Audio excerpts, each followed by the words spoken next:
Pasó y también con mucha repercusión en lo que viene, no solamente por la repercusión judicial, sino también económica. Ya estamos con Jorge Tayana. Muchas gracias, senador, por haber venido. No, Esto por recién favor, empieza. usted. Bueno, ¿qué generó todo este día tan movilizante para la política de tu generación sobre todo? ¿Y qué esperás que pase ahora? Me parece que lo de la audiencia oral de hoy, lo que permitió es que una persona como Cristina, que fue acusada junto con un grupo de personas, y varias terminaron presas, ¿no? Estuvieron 4 meses presos, pudiera exponer lo que es obvio, y es que la causa por el memorándum con Irán es una farsa, es un invento, es una causa inexistente. Ya Rafecas lo había dicho en el 15 y le había cerrado. Eso lo abrieron a pedido del macrismo, a pedido de varios que querían seguir presidiendo a Cristina, y como otras causas, como la del dólar futuro, como muchas otras, son causas que no se sostienen y van a ir cayendo. En este caso es peor, porque, mire, el memorándum con Irán es discutible, si era bueno, si era malo. Lo cierto es que lo que es seguro no es un delito. Lo que es seguro es que no es un delito. Y que fue usado políticamente por la oposición para perseguir a Cristina, y que fue usado por el mismo Nisman, que trabajó mucho antes. Yo conozco bien a Nisman. Yo fui el que lo mandó a pedir las células rojas, el que hicimos la asamblea en Marrakech, el que lo hizo acompañar cuando fue a Lyon a Interpol. Pero todo esto no tiene ninguna base sólida, no hay delito alguno en intentar buscar una solución. Yo personalmente no estuve a favor del memorándum, me parece que era un camino equivocado y que no iba a dar resultado, como no lo dio. Pero una cosa es un error político y otra cosa es un delito. No tiene nada que ver. Esto es pura persecución política. Hoy Cristina Fernández de Kirchner lo que hizo en un momento fue vincular la presión que sentía el país por parte de, por ejemplo, los fondos buitre directamente. Decía, querían que pague más y yo me negué, con todo lo que era la presión Bueno, en general, ¿no? Está claro que así eso en esa época? Bueno, desde el 13, por lo menos, es evidente que hay una ofensiva. Y después del resultado electoral del 13, donde también hay todo un proceso mediático y de sectores de poder que cuestionan, que decían contra la Cristina eterna, ¿no es cierto? La derrota electoral en las legislativas del 2013 tiene en el sentido de evitar cualquier proceso de consolidación de un gobierno peronista y buscar la derrota del peronismo a través de su división. Y se logró. Y del 13 al 15, ¿qué es lo que hay? Hay una ofensiva política para aislar al gobierno, para fortalecer la división y para crear un Macri inexistente, ¿no es cierto? Es decir, del viejo o del joven personaje que había sido famoso por un hecho trágico, el secuestro que sufrió, y por un delito que cometió, que era el contrabando de autos, y transformado en famoso por la presidencia de Boca, hicieron un candidato. Es muy divertido ver las opiniones que tenían entonces Patricia Bullrich y Lilita Carrió del propio Macri, ¿no es cierto? Y ese señor, que era un señor acusado de las más diversas corrupciones y de los manejos típicos de la patria contratista, en fin, de todas esas cosas y los dineros mal habidos, es el que lo transforman en un símbolo de la pureza y que va a regenerar la Argentina. Todo eso estuvo obviamente orquestado y armado, con apoyo de afuera, con intereses económicos, pero también con apoyo de adentro, porque a mí, como decía Jauretche, el problema no es tanto los de afuera que nos quieren comprar, sino los de adentro que nos quieren vender.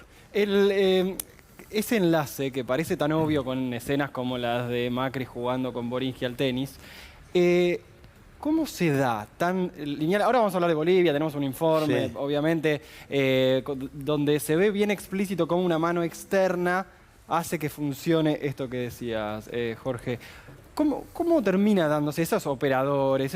¿Cómo es tan lineal? ¿Cómo se efectiviza? Bueno, hay una... Si uno mira la construcción de la democracia argentina, la democracia argentina reconstruyó sus partidos políticos, creó nuevos liderazgos, fue transformando las Fuerzas Armadas, depurándolas en un proceso entre biológico y judicial también, y tuvo un desarrollo muy lento, una evolución muy lenta, tanto en su cúpula económica, que era la misma que se había enriquecido en la dictadura. El ejemplo Macri es notable en eso, es un típico grupo de los que se beneficiaron y después sigue medrando con la democracia, y también en buena parte del Poder Judicial.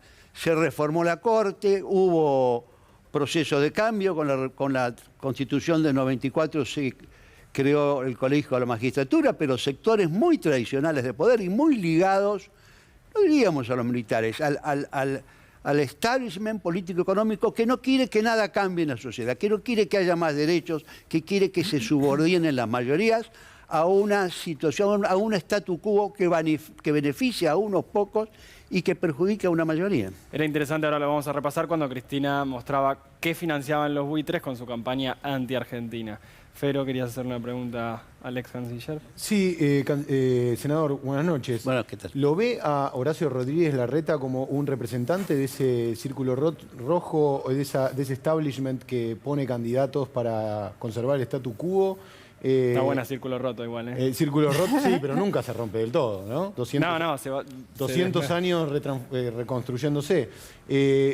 Digo, dada la lectura que hace usted y que hacemos muchos en relación con Macri, representando esos intereses, ¿cree que ahora ese propio establishment lo ha corrido a Macri del centro de la escena y lo ha puesto a Larreta y lo considera Larreta? Trata de hacerlo, ¿no? Trata de hacerlo. Hay una disputa, eso es obvio, ¿no? Hay una disputa entre una versión de volver a intentar el desastre que hicieron, o sea, la versión destruyamos todo, tanto que algunos, incluso muchos de los opositores o analistas dicen, no, estos vinieron a cumplir esa tarea, de destruir todo y no les importaba perder.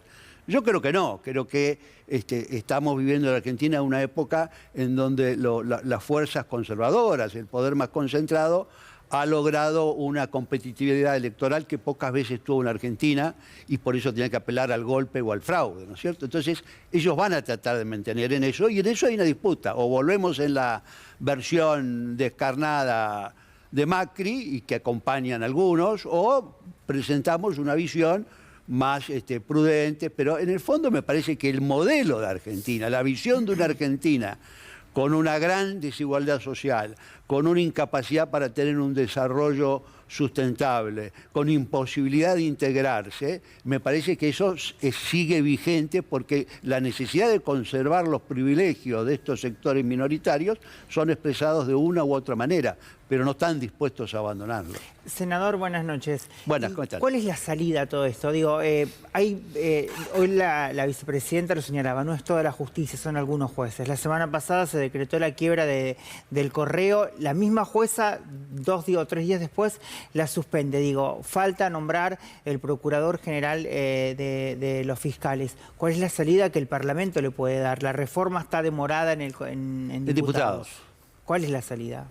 Bueno, las salidas en la Argentina son difíciles, trabajosas, suelen ser lentas y además no olvidemos dos condicionantes graves, varios condicionantes. El primer condicionante es la situación que dejó el gobierno anterior, el Estado, ¿no es cierto? Eso es un condicionante. La pandemia es un segundo condicionante importante. Y el tercer condicionante es un mundo en transformación que requiere soluciones y perspectivas que no son necesariamente tan fáciles de adoptar o de desarrollar. Yo lo que creo es que primero hay que fortalecer la democracia, cosa que no está sucediendo en América Latina.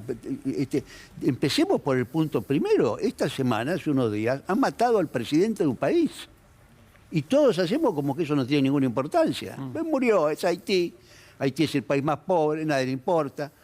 Pero han matado a un presidente, y lo han matado a un presidente, gente contratada, que son oficiales del ejército en reserva de otro país que lo reconoce Colombia y que contratan una empresa en Florida, en Estados Unidos, y ahora la propia y organismos de inteligencia de Estados Unidos están estudiando por qué entraron a matar. O sea, tenemos que fortalecer la democracia, tenemos que fortalecer la participación.